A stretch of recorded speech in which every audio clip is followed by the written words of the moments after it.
बिस्मिल्लाहिर्रहमानिर्रहीम, अस्सलाम वालेकुम। कैपिटल टॉक में खुशामदीद। आप सबको गुज़श्ता ईद मुबारक हो।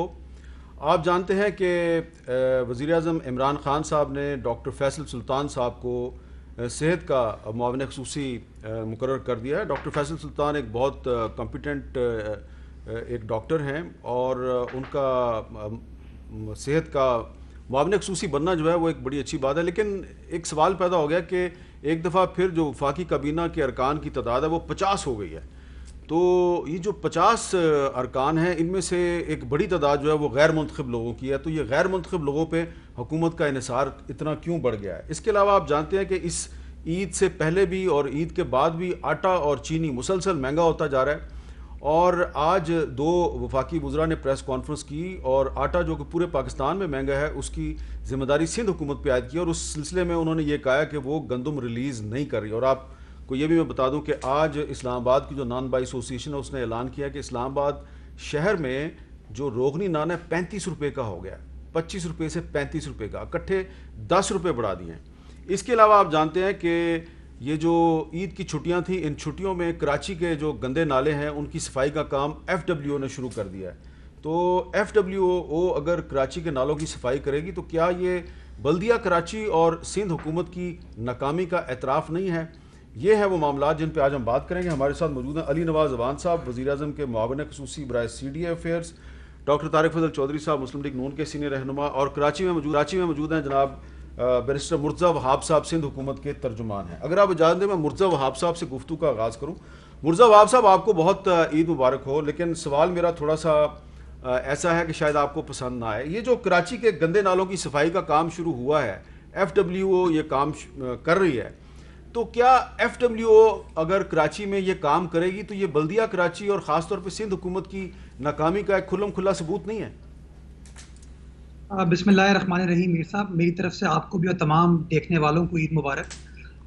मीर साहब देखें, बुनियादी तौर पे पहले तो मैं इसको तस्हीह करना चाहूँगा आपकी कि कराची के तमाम नाले FWO साफ़ नहीं कर रही। कराची के 3 नाले हैं जिसको साफ़ करने की टास्क जो है FWO को दी गई है, जिसमें एक गुज्जर नाला है और बाकी चूंकि कंटोनमेंट एरियाज को पर्टेन करते थे, इसलिए हमने मुनासिब समझा कि ठीक है जी, FWO अगर हाथ बटाना चाहती है KMC का, सिंध हुकूमत का, तो मैं समझता हूँ मीर साहब हमारे लिए बड़ी catch-22 सिचुएशन थी। चूंकि अर्बन फ्लडिंग जो है, मैं समझता हूँ हकीकत है दुनिया भर के अंदर, और आप जिस बड़े शहर में जाएंगे आपको जहां मूसलाधार बारिश होती है वहां पर ये प्रॉब्लम फेस करना पड़ती है। लेकिन अनफॉर्चुनेटली जब कभी भी कोई इस तरह का अनफॉर्चुनेट वाकया कराची शहर में होता है तो तमाम तोपों का रुख जो है वो सिंध हुकूमत की तरफ हो जाता है। बड़ी बड़ी बातें की जाती हैं और कहते हैं जी पीपल्स पार्टी नाकाम हो गई, सिंध हुकूमत नाकाम हो गई। अभी 2 रोज कबल जब लाहौर में बारिश हुई और लाहौर के अंदर बुरा हाल हुआ उस बारिश से, तो इस तरह की बात तो किसी और में नहीं की।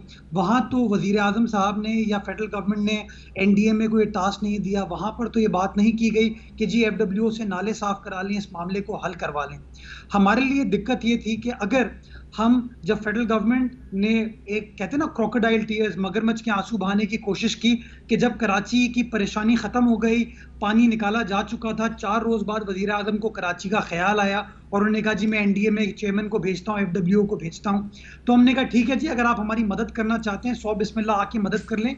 लेकिन ये काम बुनियादी तौर पर KMC का और DMCs का था और हर साल सिंध हुकूमत उस काम में उनकी मदद करती है और हम ऑलरेडी ये काम कर रहे थे। बट अनफॉर्चुनेटली जो इतना नेगेटिव तासुर कराची शहर के बारे में बारिश के दिनों में क्रिएट किया गया, उसकी वजह से सिंध हुकूमत ने कहा ठीक है, अगर कोई हमारा हाथ बटाना चाहता है हमारा हाथ बेशक बटा ले। लेकिन मैं समझता हूं कि जो लोग सिंध हुकूमत के ऊपर बेजा तनकीद कर रहे थे, कराची की मकामी हुकूमत के ऊपर तनकीद कर रहे थे, उनको जरा सोचना चाहिए कि लाहौर के अंदर 2 रोज कबल क्या हुआ है, परसों क्या हुआ है, किस तरीके से बारिश से वहां पर तबाही आई। दूसरी एक और हमें मीर साहब बड़ी इंपॉर्टेंट चीज जो मैं आपके सामने गोश गुजार करना चाहूंगा कि तबाही जो कराची में हुई वो डिस्ट्रिक्ट सेंट्रल में हुई, जहां से ग्रीन लाइन मंसूबा गुजर रहा है। ये बड़ी एक इंपॉर्टेंट चीज है कि जो ग्रीन लाइन मंसूबा गुजर रहा है उसने जो स्टॉर्म वाटर ड्रेन थी शाहराह नूरजहां की, जो मेन आर्टरी है जो कि गुज्जर नाले को फीड करती है, उसको चोक कर दिया है। उसके कागजात मौजूद हैं, उसकी वीडियोस मौजूद हैं। मैं समझता हूँ ये भी एक बहुत बड़ा सवालिया निशान है कि जब आप इस्लामाबाद में बैठ के चीज़ों को माइक्रो मैनेज करने की कोशिश करते हैं तो इस तरह की गलतियां ठीक है। होती हैं, इस तरह के आर्किटेक्चरल ब्लंडर्स होते हैं जिसकी वजह से लोगों को नुकसान पहुंचाना पड़ता है। तो बजाय इसके कि इस तरीके से माइक्रो मैनेज किया जाए, अगर जो मकामी हुकूमत है, सूबाई हुकूमत है, उसी को ये काम करने दिया जाए तो ज़्यादा बेहतर तरीके से ये काम हो पाएगा और ठीक है। मुसीबतों में। अच्छा, अली नवाज अवान साहब, आपने सुना है वो कह रहे हैं जी अगर कराची में सूरत हाल ख़राब है तो लाहौर में भी ख़राब है, तो और जो फेडरल गवर्नमेंट है उसको कराची में मुदाखलत नहीं करनी चाहिए। अच्छा, खैर मुर्तज़ा भाई ने ये नहीं कहा कि नहीं करनी चाहिए, वो कह रहे थे, वो तो शुक्रिया अदा कर रहे थे कि अच्छा आप हमारा हाथ बटा रहे हैं। बादल नख्वास्ता, बादल ना खास्ता। चले अच्छी बात की, तो मैं इसको अप्रिशिएट करता हूँ, अच्छी बात है, देर है दुरुस्त है। पर असल चीज़ के क्यों करना पड़ा, असल तो ये वजह ना क्यों करना पड़ा, असल ये वजह है कराची का ये मसला आज का नहीं है। आप कराची का ये मसला, क्योंकि इनकी गवर्नमेंट 13वां साल है इनकी गवर्नमेंट का, आज ये कोई पहले 2 साल नहीं हुए, 3 साल नहीं हुए, ये कंसेक्टिव 13th ईयर है जिनमें सिंध में इनकी गवर्नमेंट है। और इस दफ़ा भी अगर आप देखें ना, क्यों कराची वाले रोते हैं, क्यों अर्बन सेंटर्स रोते हैं सिंध के, कि इस दफ़ा भी बजट में कोई नई स्कीम नहीं दी गई कराची अर्बन सेंटर्स को।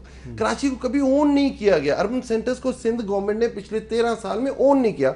अब ये बता रहे 72 मिलीलीटर बारिश हुई है, कि लाहौर में 77 हुई है। आप दोनों की वीडियोस चलाएं, दोनों की वीडियो, मैं ये नहीं चाहता कि किसने क्या ट्वीट की और वो कब की तस्वीरें थी, मैं दोनों की चला दिया, वो चला दिया आपने, और आप उसको देखें कि कराची में जब पानी जा रहा है उसमें कचरे का लेवल देखा है आपने, कचरे का लेवल देखा है। इसका क्या मतलब है कि जो हम सारे वक्त रोते हैं कराची कचरा कुंडी बना दी है, और जब बारिश है, वो जरा दिखा दें जी, जो बारिश हुई है और साथ जो कचरा आया है और जिस तरह की फुटेजेस चली हैं, कराची वो शहर है जो टोटल रेवेन्यू जो पाकिस्तान का जनरेट होता है उसमें 60% कंट्रीब्यूट करता है, जो सिंध का बजट आता है उसका 90% कंट्रीब्यूट करता है। और कराची के ये हालात हैं, लोग बिजली लगने से फौत हो रहे हैं। आप ये देखें कराची में नाले चौक हो गए, 5 बड़े नाले चौक हो गए हुए हैं। पिछले साल भी यही मसला हुआ, आपको याद है, अली ज़ैदी साहब ने इनिशिएटिव लिया। और जो ये बात कर रहे हैं कि जो लोकल गवर्नमेंट को, अब लोकल आपका जो सॉलिड वेस्ट मैनेजमेंट है वो कौन देख रहा है, वो सिंध गवर्नमेंट देख रही है। वाटर बोर्ड कौन देख रहा है, वो सिंध गवर्नमेंट देख रही है। नाम का लोकल गवर्नमेंट सिस्टम है वहां पर, सारे इख्तियारात चीफ सैनिटरी ऑफिसर कौन है, मुराद अली शाह साहब हैं। तो अगर आप ठीक करना चाहते हैं, बिल्कुल हम माइक्रो मैनेज नहीं करना चाहते, अगर ये ग्रीन लाइन 12 साल में बन जाती तो आज ये मसला ना होता। अगर K4 बन जाता तो कराची का पानी का मसला ना पेश आ रहा होता। ये सारे वो इश्यूज हैं जो सिंध गवर्नमेंट को ही रिजॉल्व करने चाहिए, पर जब आप नहीं करते तो मसला होता है। ओनरशिप लें, आप 13 साल से उधर हैं, प्लीज कराची वालों ने अगर आपको वोट नहीं दिया, इसका ये मतलब नहीं है कि आप उसे ओन ना करें, आप ओन करें। कराची मेन हब है हमारा। अच्छा, डॉक्टर तारिक फजल चौधरी साहब, इसमें लाहौर का जिक्र आ रहा है, तो लाहौर जो है वो तो मुस्लिम लीग नून का जो है वो गढ़ रहा है। लाहौर को कहा जाता है कि जी मुस्लिम लीग नून का लाड़काना रहा है, और आपकी भी पार्टी की बड़ी हुकूमत रही है। क्या वजह है कि हमने देखा कि जब शहबाज शरीफ साहब जब चीफ मिनिस्टर थे तो बरसात के मौसम में लॉन्ग शूज़ पहन के वो भी सड़कों पे नजर आते थे, और अभी भी वही सूरत हाल है जब जो शहबाज शरीफ साहब के दौर में थी, फ़र्क कोई नहीं है। क्या वजह है कि पंजाब के बड़े शहरों में भी पानी खड़ा हो जाता है?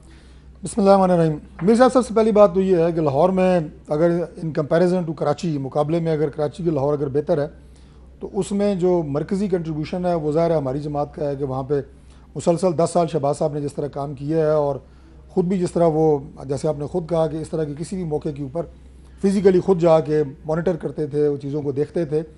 लेकिन जैसा कि बात हुई अभी दोनों हमारे कुलीग्स ने की है कि इन शहरों में ये मसाइल तो हैं, निकासी के मसाइल तो हैं, लेकिन मुझे जिस बात पे एतराज़ है वो ये है कि चाहे वो वफाकी हुकूमत है या सूबाई हुकूमत है, अभी चूँकि सिंध की बात कराची की हो रही है, अभी आपने देखा थोड़ी देर पहले वफाकी हुकूमत सूबाई हुकूमत से लड़ रही है कोरोना के ऊपर, उसके बाद लड़ रही है जनाब सिंध हुकूमत से गंदम पे, आटे पे, अब जनाब नालों के ऊपर लड़ाई हो रही है।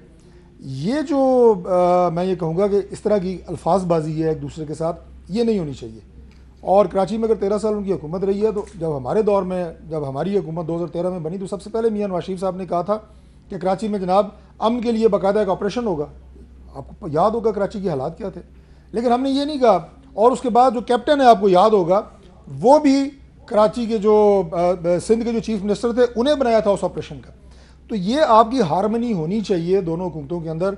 ये अल्फाज की जो गोलाबारी आपको दोनों तरफ से नज़र आती है, इससे कोई फ़ायदा नहीं होता। ना आपके जो देखने वाले नाजरीन हैं वो अप्रिशिएट करते हैं, ना आपके अवाम अप्रिशिएट करते हैं, और ये मसाइल की जो दलदल है ये बढ़ती जाती है। ठीक है, अच्छा इस पे आप मुर्जा वाब साहब एक और भी इशू है, उसकी तरफ चला जाऊँ या आपने कोई जवाब देना है पहले जो अली नवाज अवान साहब ने बात की है? मैं थोड़ा सा अगर जवाब देने की आप इजाजत दें। जी जी। मीर साहब, इन्होंने कहा कि ग्रीन लाइन अगर 13 सालों में बन जाती तो आज ये हालात देखने को नहीं आते। तो इनसे पूछे ना, ग्रीन लाइन बना कौन रहा है? फेडरल गवर्नमेंट बना रही है। It's an architectural disaster. इनको पता होना चाहिए, इनको ये पता नहीं है। ये अनफॉर्चुनेटली इस्लामाबाद में लोग बैठे हुए हैं, इनको पता ही नहीं है। ये कहते हैं जी सारा काम सॉलिड वेस्ट का है। जरा कानून को पढ़ लें, समझ लें, सॉलिड वेस्ट का काम डायरेक्टली नहीं है। ये लोकल गवर्नमेंट डेलीगेट करती है सॉलिड वेस्ट को, तब उनको कचरा उठाने का काम मिलता है। अदरवाइज अंडर द लॉ ये काम जो है सॉलिड वेस्ट का नहीं है। ये लोकल गवर्नमेंट ने इख्तियार दिया है सिंध सॉलिड वेस्ट को। लोकल गवर्नमेंट मेरे अंडर नहीं आती है, सिंध गवर्नमेंट के अंडर नहीं आती है। MQM के जो DMC के चेयरमैन है, उन्होंने ये इख्तियार जो है सिंध सॉलिड वेस्ट को दिया है। ये कराची का रोना रो रहे हैं। मैं इनसे सवाल एक मीर साहब, एक इंपॉर्टेंट चीज, हमने अपने बजट में 54 बिलियन रुपीस कराची की डेवलपमेंट के लिए रखा है। ये जो कहते हैं ना कोई नई स्कीम नहीं है, गलत है। बजट किताब को पढ़ ले। लेकिन मैं इनसे सवाल पूछूंगा कि अपने PSDP में बताएं कि उन्होंने कराची शहर के अंदर क्या रखा है। इनके वजीर आजम ने 162 अरब रुपए का ऐलान किया था कराची शहर के लिए। अगर 162 रुपए भी कराची शहर में इन्होंने लगाए तो मैं गलत दूंगा। कोई सबूत दिखा दीजिए। अच्छा, अब एक और भी मामला है ना, जरा मैं उस पर भी बात करना चाह रहा हूँ कि आज वफाकी वजीर बराए फूड सिक्योरिटी फ़खर इमाम साहब ने और वजीर इत्तलात शिबली फराज साहब ने एक प्रेस कॉन्फ्रेंस की, और उस प्रेस कॉन्फ्रेंस में उन्होंने बहुत सी बातें की हैं। मैं ज़रा एक छोटा सा क्लिप आपको सुनवाता हूँ वो क्या कह रहे हैं। 2 खत हमने लिखे हैं, हमारी मिनिस्ट्री ने हुकूमत सिंध को हाईएस्ट लेवल पे। कैबिनेट ने, ECC ने कई मरतबा उनको ये कहा है कि आप फौरी तौर पर गंदम जो है उसको रिलीज करें, और ये जो आटे की कीमत है, गंदम की कीमत है, वो आम आदमी को हम उसको ये गंदम जो है सही कीमत पे मुहैया कर सकें। वो नहीं हो रहा, और उसकी जिम्मेदारी मैं ये समझता हूं कि सिंध गवर्नमेंट पे आयद होती है। जी मुर्जा वहाब साहब, पाकिस्तान के चारों सूबों में, गिलगित बल्तिस्तान में, आज़ाद कश्मीर में आटा महंगा हो गया है, और फ़खर इमाम साहब के ख्याल में इसकी जिम्मेदार सिंध हुकूमत है। मीर साहब, बदकिस्मती ये है कि पाकिस्तान को दरपेश कोई भी मसला होना, उसकी जिम्मेदार ये पाकिस्तान पीपल्स पार्टी को, किसी ऑपोजिशन जमात को, सिंध हुकूमत को ये लोग ठहरा देते हैं, जो अपनी गलत पॉलिसीज हैं, जो अपनी इनकॉम्पिटेंस है, कभी उसके ऊपर रोशनी नहीं डालते। मैं आपके सामने कुछ फैक्ट्स रखना चाहूँगा। पाकिस्तान की जो टोटल पैदावार, जो रिक्वायरमेंट थी इस साल, जो कि फेडरल गवर्नमेंट ने मुतय्यन की थी, वो थी 28 लाख मेट्रिक टन। पाकिस्तान में जो टोटल गंदम की पैदावार हुई है उसमें हुई है 26.5 मिलियन मेट्रिक टन। जो शॉर्टफॉल आया है वो 14 लाख मेट्रिक टन का साल भर के लिए। मैं गुजारिश ये करना चाहूंगा कि सिंध वो वाहिद सूबा है पाकिस्तान का जिसने अपना प्रोडक्शन टारगेट भी मीट किया है और अपना प्रोक्योरमेंट टारगेट भी मीट किया है। आप खैबर पख्तूनख्वा की बात कर लें, आप पंजाब गवर्नमेंट की बात कर लें, आप पास्को की बात कर लें, इन तीनों एंटिटीज जहां पे PTI बैठी हुई है, ना इन्होंने अपना प्रोडक्शन टारगेट मीट किया, ना इन्होंने अपना प्रोक्योरमेंट टारगेट मीट किया। तो सबसे पहले तो इनको अपने गिरबान में देखने की जरूरत है कि बजाय इसके ये सिंध के ऊपर इल्जाम डालें, इनको खुद देखना चाहिए कि इन्होंने अपना प्रोडक्शन टारगेट मीट क्यों नहीं किया, इन्होंने अपना प्रोक्योरमेंट। जो बात फ़खर इमाम साहब ने कही है वो सही है या गलत है? आपने गंदम रिलीज किया या नहीं की? हमने नहीं की और हम नहीं करेंगे। मैं आपको वजह बताता हूं। क्यों नहीं करेंगे? मैं इसकी वजह बताता हूं आपको हामिद मीर साहब। ये जो पाकिस्तान में गंदम का एक मसनूई बहरान क्रिएट करने की कोशिश की जा रही है, जैसे कि इनकी हुकूमत के पिछले साल गंदम का बहरान हुआ था, जिस तरीके से इन्होंने चीनी का बहरान क्रिएट किया, उसी तरीके से एक और ये बहरान क्रिएट करने जा रहे हैं और ज़बरदस्ती सूबों के ऊपर प्रेशर डाल रहे हैं कि अपने जो स्ट्रेटेजिक रिजर्व्स हैं उनको इस वक्त पे रिलीज किया जाए। आप हिस्टोरिकली चेक कर लीजिए कि गंदम को सूबे रिलीज करते थे सितंबर के महीने में, ताकि अगले 6 माह तक जब गंदम शॉर्ट होती है तो आप अपनी सप्लाई को कंट्रोल कर सके। ये पहली बार हुआ कि उन्होंने पंजाब को, सिंध को, तमाम सूबों को जुलाई के महीने में कहा कि आप गंदम रिलीज करना शुरू कर दें। अगर आज आप गंदम रिलीज करना शुरू कर देंगे हामिद मीर साहब, अक्टूबर नवंबर में आपके पास गंदम बचेगी नहीं और आप कंप्लीटली प्राइवेट सेक्टर के रहमो करम पे होंगे। नंबर 1। नंबर 2, ये इल्जाम लगाते हैं कि गंदम सूबा सिंध के अंदर महंगी है सबसे ज्यादा। अगर सूबा सिंध के अंदर हामिद मीर साहब गंदम महंगी होती तो हमारी गंदम स्मगल होके पंजाब नहीं जा रही होती, हमारी गंदम स्मगल होके खैबर पख्तूनख्वा नहीं जा रही होती, हमारी गंदम स्मगल होके बलूचिस्तान नहीं जा रही होती। और हमें तो ये भी बताया गया है कि कुछ इलीगल एक्सपोर्ट की जा रही है गंदम की अफगानिस्तान की तरफ। तो मैं समझता हूं कि फेडरल गवर्नमेंट को अपना हाउस इन ऑर्डर करने की जरूरत है। पहले कौम को बताने की जरूरत है कि किसने अपना प्रोडक्शन टारगेट मीट क्यों नहीं किया, उसकी क्या वजूहात थी, किसने अपना प्रोक्योरमेंट टारगेट क्यों मीट नहीं किया, और क्यों फेडरल गवर्नमेंट ने तमाम अपना फोकस जो है प्राइवेट सेक्टर के हवाले कर दिया कि प्राइवेट सेक्टर जो है वो पाकिस्तान की आवाम को इस गंदम के बहरान से निकालेगा। ठीक है अली नवाज जवान साहब, अब आज इस्लामाबाद में रोगनी नान 25 रुपए से 35 रुपए का हो गया। 35 रुपए का, क्या इसकी जिम्मेदार भी सिंध हुकूमत है? सर अब देखें, इसको समझना है, डिवॉल्व सब्जेक्ट है, डिवॉल्व सब्जेक्ट है, और हर एक का लगा हुआ है कि आपने हर सूबे ने, मेन शेयर उसमें सिंध और पंजाब का होता है क्योंकि ये सबसे ज़्यादा यहाँ ग्रो होती है। तो पिछले साल 40 लाख टन गंदम प्रोक्योर की गई थी पंजाब में, इस दफ़ा 6.6 मिलियन टन प्रोक्योर की गई, डबल की गई। जो मुर्तज़ा वहाब साहब कह रहे थे, उनको पता नहीं इस चीज़ का। उसके बाद जो इनकी प्रोक्योरमेंट है सिंध की, जो इनका काम है, हमारा काम नहीं ना फेडरल का ना पंजाब का, इन्होंने अभी तक 40% गंदम प्रोक्योर की। जो पिछली दफ़ा भी बहरान आया था, वो क्यों आया था? आपने वो देखा होगा, ये उन्होंने ओन किया कि इनके सिंध के गोदामों में 20-20 अरब रुपए की गंदम चोरी हुई, 2 अरब रुपए का बारदाना चोरी हुआ। इन लोगों का कोई मैकेनिज्म ही नहीं है। पता नहीं गवर्नमेंट किस तरह चलती है। लॉ एनफोर्समेंट कराची में कौन देख रहा है? रेंजर्स देख रहा है। अब जो नाले साफ होने हैं वो FWO ने करने। Where is Sindh government? Where is Sindh government is nowhere. जो भी क्राइसिस आता है, देखें अब फेडरल गवर्नमेंट ने ओनरशिप तो लेनी है, और अब ये कह रहे हैं कि अब रिलीज अक्टूबर में करेंगे। अगर आज गंदम महंगी हो रही है, उसकी क्या वजह? डिमांड सप्लाई में फर्क पड़ा हुआ ना। आप रिलीज करें, अब और फेडरल गवर्नमेंट को कहें, वो ट्रेडिंग कॉर्पोरेशन वो कह रहे हैं कि अगर हम अभी करेंगे रिलीज तो सितंबर अक्टूबर में क्राइसिस हो जाएगा। भाई अभी डिमांड है और आप रिलीज नहीं कर रहे, तो उससे क्या होगा? उससे यही होगा ना जो आप कह रहे हैं कि 35 रुपए का नान हो गया, चोर बाजारी होगी ना, जखीरा अंदोजी होगी ना, क्योंकि इंटरनेशनल प्राइसेस उस पर हाई जा चुकी हुई हैं। जो गंदम की इंटरनेशनल प्राइसेस है, अगर आप देखें तो वर्ल्ड वाइड वो ऊपर चली गई हुई है। हमारी एक दूसरे तरह का मैकेनिज्म है इसको मेंटेन करने का, क्यों हम समझते हैं स्ट्रेटेजिक आइटम है जिसको हमने मेंटेन करना ही करना है। तो इनका टोटली मैकेनिज्म ही फॉल्टी है। अगर मुझे आज गंदम चाहिए और मैं अक्टूबर, आप ये कहें कि हाँ मेरे पास इतनी प्रोक्योर हुई है और मुझे इस चीज पे आप गारंटी दें कि इतने अरसे में आप इंपोर्ट कर लेंगे। अगर शॉर्टफॉल हुआ है और शॉर्टफॉल प्रोक्योरमेंट में हुआ है सिंध गवर्नमेंट की तरफ से या बाकी महकमों की तरफ से, तो आपने उसे इंपोर्ट करके कवर करना है ना। और मैं इसलिए आज करता ही नहीं हूं। और दूसरी जो इन्होंने बात की PSDP में कोई प्रोजेक्ट, सर हालात देखें, एक तरफ 600 अरब रुपए से डेफिसिट शुरू करता है फेडरल गवर्नमेंट। हम कहते हैं NFC को आप रिवाइज करें, हम आपको क्या इससे ज्यादा आपको आपकी जो नीड्स हैं वो पूरी करेंगे। काम ये आपका था कि आपने मास ट्रांजिट अथॉरिटी बनानी थी, मास ट्रांजिट सिस्टम कराची को देना था, आप नहीं दे सके। नवाज शरीफ साहब की गवर्नमेंट में इन लोगों को ये ग्रीन लाइन मंसूबा दिया गया, पानी नहीं है, आप नहीं कर सके, तब फेडरल गवर्नमेंट उसमें इन्वॉल्व हुई और उसने K4 मंसूबा दिया। अच्छा, असल काम हमें भाई देखें, ओनरशिप लें, फॉर गॉड सेक ओनरशिप लें, फॉर गॉड सेक सियासी नारे ना लगाए। आप PFC क्यों नहीं करते? आप हामी है ना 18वीं तरमीम के, और आप कहते हैं उसके अलावा NFC तो पुराना एक मैकेनिज्म चलता आ रहा है, आप प्रोविंशियल फाइनेंस कमीशन करें। अच्छा, 140A की बात मैंने डॉक्टर साहब आपके पास आना है, लेकिन मुर्तज़ा वहाब साहब आप कानों को हाथ क्यों लगा रहे हैं? मैं कानों पे इसलिए हाथ लगा रहा हूं, आपने वीडियो चला दी होगी पानी की। नेशनल टेलीविजन के ऊपर अगर कोई वफाकी वजीर काबीना का रुकन गैर जिम्मेदाराना स्टेटमेंट देता है तो मुझे अफसोस होता है। मैंने आपको डॉक्यूमेंट व्हाट्सएप किया है, प्रोडक्शन और प्रोक्योरमेंट पूरे पाकिस्तान का। जरा मीर साहब मैं गुजारिश करूंगा उसका प्रिंट आउट लें और अवान साहब को दिखाइए। जो कहते हैं ना कि सिंध ने अपना टारगेट मीट नहीं किया, ये गलत बयानी करते हैं नेशनल टेलीविजन पे। सिंध ने अपने प्रोडक्शन टारगेट को बियॉन्ड टारगेट अचीव किया है। जरा नंबर्स आप देख लीजिए प्लीज स्क्रीन पे, ताकि पाकिस्तान की आवाम को पता चले। ये आपका क्लेम है ना, ये आपका क्लेम है। अवान साहब एक मिनट, आप अगर गलत बयानी करेंगे मेरी जिम्मेदारी है कि मैं आपको करेक्ट करूं।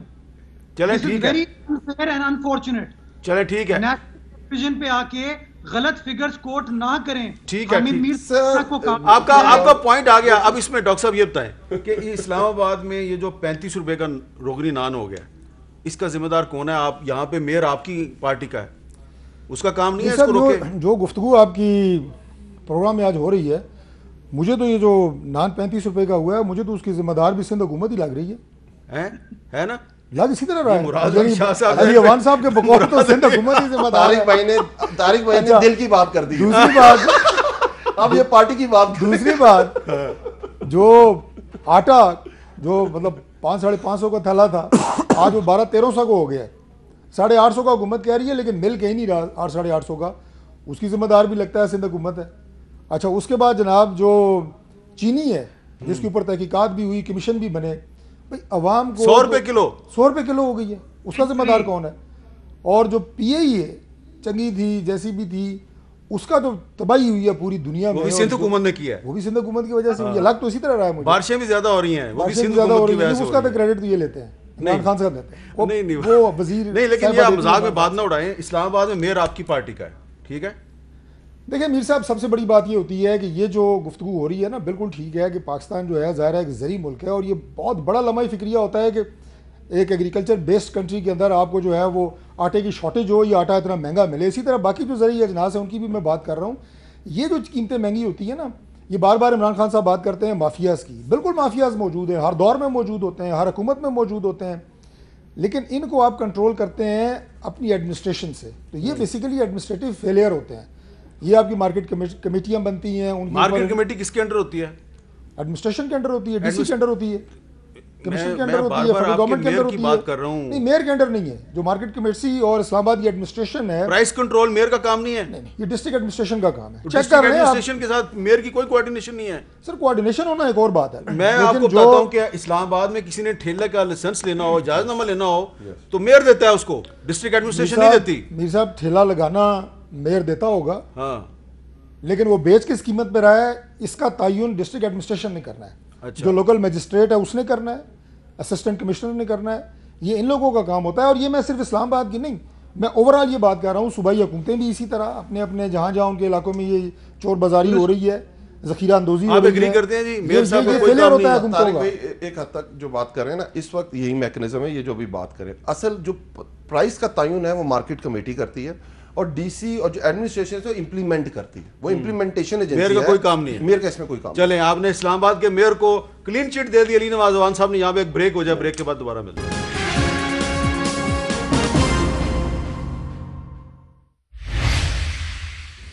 प्रोग्राम में दोबारा खुशामदीद। एक बहुत लंबी ब्रेक थी जिसके लिए मैं माजरत चाहता हूँ। माजरत के सिवा मैं कुछ नहीं कर सकता, कमर्शियल ब्रेक थी। तो आप जानते हैं कि कमर्शलिज्म का दौर है। अच्छा, अब क्योंकि टाइम बहुत ज़्यादा खा गए हैं कमर्शियल, तो अब एक चीज़ रह गई थी जो मैंने शुरू में बात की थी कि आज दोबारा जो काबीना है उसके अरकान की तादाद हो गई है जी 50। जब इमरान खान साहब अपोजिशन में थे तो उस वक्त उनका क्या मौक़िफ़ था, ज़रा सुना है। हमारी कैबिनेट में अभी भी दूसरी भी बात, इंशाल्लाह जब हम जीतेंगे सिर्फ 17 लोगों की कैबिनेट होगी। 17 मिनिस्टर्स होंगी। ठीक है, 17, सिर्फ 17, ठीक है, आप 50 हो गए। मेरी बात सुन ली। हमारी जो गवर्नमेंट है वो सिंगल हैंडेडली तरीके इंसाफ की, तुम हमारी अलायंस में गवर्नमेंट है, और जब भी अलायंसेज में गवर्नमेंट होती है उनके मसाइल, अगर मेरी 2/3 मेजोरिटी हो, लेट्स हो, मैं आपको 17 वजीरी खान साहब की जो बात हो करके देखिए, हम जो बातें करते हैं, हमने कहा कि हमने मामून ने खुद इस मुल्क में ये चीज़ें पहले कभी डिस्कस ही नहीं हुई कि वो अपने एसेट्स डिक्लेयर करेंगे, अपनी शहरियत डिस्कस करेंगे, इस मुल्क में कमीशंस बनेगी, उनकी रिपोर्ट्स पब्लिक होंगी। ये चीज़ें तो वो है जिनको एक्नॉलेज करना चाहिए आमिर मीर साहब। और उल्टा आज देखें 11 अभी मुर्तज़ा वाब साहब आपके साथ हैं, हमने किया, आपके सामने आई सारी चीज़ें, हाई कोर्ट का फैसला, सुप्रीम कोर्ट का फैसला है। मुर्तज़ा वाब साहब के पास 11 SAPMs हैं इस वक्त सिंध गवर्नमेंट में। हम पे रोज़ तनकीद करते हैं, पर ये कर नहीं सकते हैं। ये वही बंदा कर सकता है जो चाहता है कि ये सिस्टम बेहतरी की तरफ जाए। जो आपने बात की, वाकई 50 की कैबिनेट होगी, नहीं होनी चाहिए, बिल्कुल नहीं होनी चाहिए। और हम ये समझ देखें ना, खान साहब ने कहा था वो कोई कैंप ऑफिस नहीं बनाएंगे, कोई कैंप ऑफिस नहीं। बनी गाला का जो खर्चा है खान साहब अपना खुद उठाते हैं अपने घर का। ये वही मुल्क है जिसके एक वजीर आला के 6 कैंप ऑफिस होते थे, हमारी गवर्नमेंट में नहीं है कैंप ऑफिस। बट ये एक हमारा मसला ये है कि हमें जो गवर्नमेंट है जो हमारे पास, उसमें अलायंसेज हैं, और आपको पता है कि अलायंसेज को साथ लेके चलना पड़ता है, और उसकी वजह से हमारी कैबिनेट का साइज ये है। तो आप फिर क्यों तनकीद करते हैं इस पर? मीर साहब, अभी जो आपने क्लिप चलाया इमरान खान साहब का, मेरे लिए या आपके नाजरीन के लिए ये कोई बायस हैरत बात नहीं है। वैसे इन बातों की वजह से इमरान खान साहब पॉपुलर हुए थे। जी, मैं आपको ये अर्ज़ कर रहा हूँ कि बायस हैरत बात इसलिए नहीं है कि ये इनके सैकड़ों दावे ऐसे हैं, सैकड़ों, जो उन्होंने इस तरह के दावे किए थे जब वो खुद अपोजिशन में थे, और अमली तौर पर जब हुकूमत में आए हैं तो उनका जो प्रैक्टिकली एटीट्यूड है वो बिल्कुल उसके बरक्स है। ये एक नहीं, ये हज़ारों में, अब सैकड़ों बातें जैसे मैंने अर्ज़ की। अभी तो काबीना की बात है, मैं ये कहता हूँ जी कि ये 50 वज़रा है ना इस वक्त, 100 रख लें, लेकिन आप आवाम को क्या दे रहे हैं? सबसे अहम सवाल तो ये है।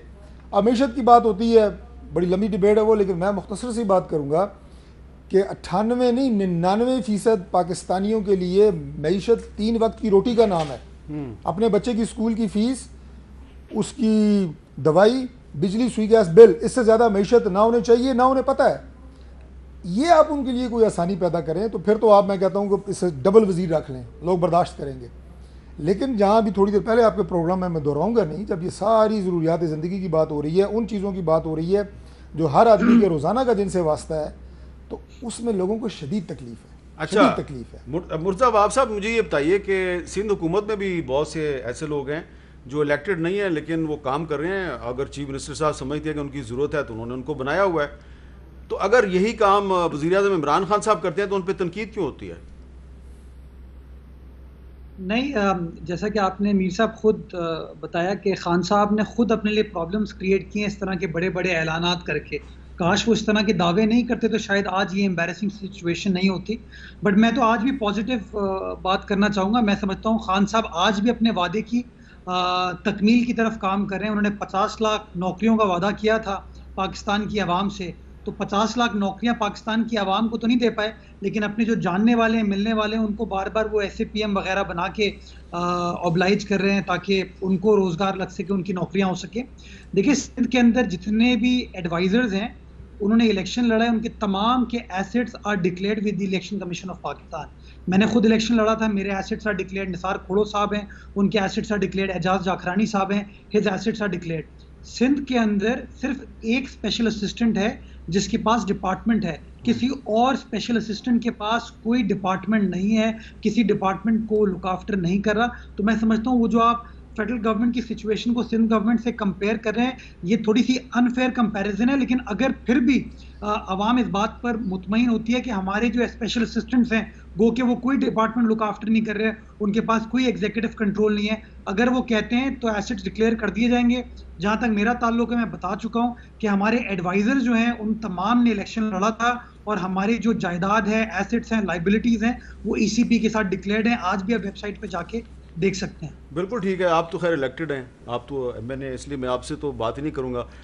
जो नॉन इलेक्टेड अगर बंदा यहाँ पे बैठा था तो मैं उससे बात करता। देखिए, अब देखिए, अगर मैं बात करूं हामिद भाई इसके ऊपर, आज फैसल सुल्तान साहब की वजह से आपने ये बात, वैसे फैसल सुल्तान साहब जो है, नहीं, मैं उनको इनकॉम्पिटेंट नहीं समझता, वो बड़े कॉम्पिटेंट आदमी है, कॉम्पिटेंट आदमी है। कोरोना वायरस में उन्होंने बड़ा अच्छा किरदार, कोविड-19 में जो आज पूरी वॉल स्ट्रीट जर्नल ने, आप उसके अंदर जो आपने पढ़ा होगा कि पाकिस्तान को कितना अप्रिशिएट किया गया इस मार्कडाउन पॉलिसी को, जिसको सिंध गवर्नमेंट ने सबसे ज्यादा क्रिटिसाइज किया है। मतलब इस पे कोशिश की गई है कि इस पे फेडरल गवर्नमेंट को तिगनी का नाच नचाया जाए, पर आप देखें आज पूरी दुनिया उसको अप्रिशिएट कर रही है। जो बात कर रहे थे मुर्तज़ा वहाब साहब, हमने अपने वादे पूरे याद हैं।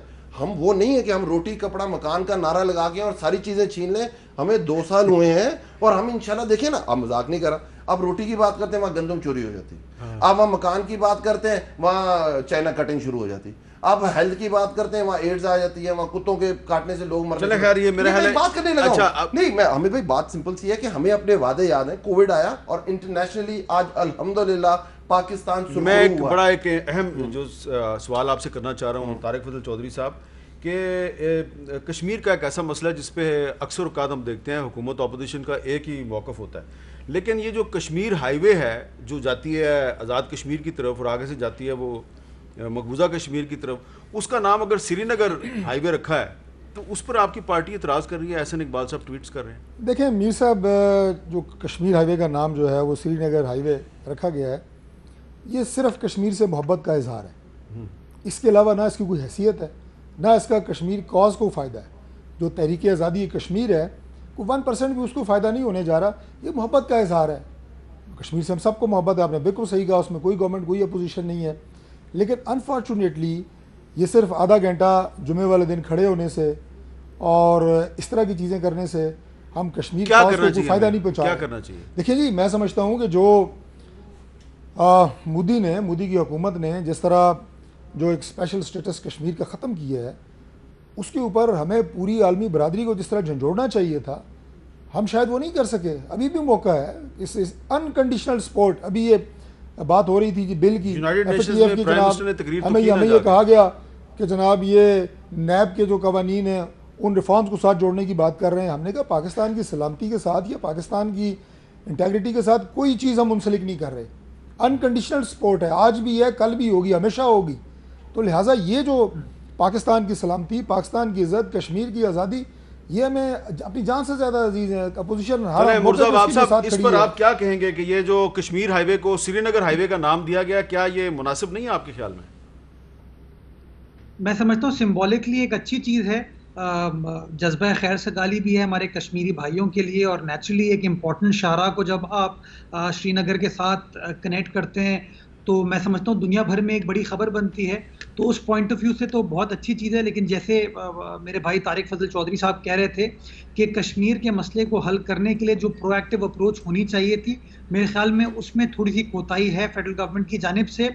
मैं समझता हूँ तमाम अपोजिशन सियासी जमातें हों, 22 करोड़ आवाम हो, वो हुकूमत के पीछे खड़ी होगी अगर वो कश्मीर कॉज को सही तरीके से लड़ें। कश्मीर के मुकदमे को दुनिया भर में जिस तरीके से उजागर करने की ज़रूरत है उस तरीके से किया जाए। बट अनफॉर्चुनेटली पीटीआई गवर्नमेंट इसके अंदर भी उतनी प्रोएक्टिव और मुतहरिक नज़र नहीं आती है। अच्छा चले, वैसे एक 5 अगस्त को इस्लामाबाद में कॉन्स्टिट्यूशन वॉक हो रही है जिसमें के सदर भी होंगे और कश्मीरी लीडरशिप भी होगी, वजीर खारजा भी आएंगे। मेरे ख्याल है इसमें अपोजिशन को आना चाहिए। 5 अगस्त आएंगे, वॉक क्यों आएंगे आप? क्या मैं कश्मीर कॉज के लिए सब आएंगे। बड़ी अच्छी बात की आपने, बहुत बहुत शुक्रिया अली नवाज अवान साहब, डॉक्टर तारिक फजल चौधरी साहब, मुर्जा वहाब साहब। और 5 जो वॉक हो रही है, इस वॉक में अगर अपोजिशन भी आ रही है तो बहुत अच्छी बात है। इजाज़त दीजिए, अल्लाह हाफिज़।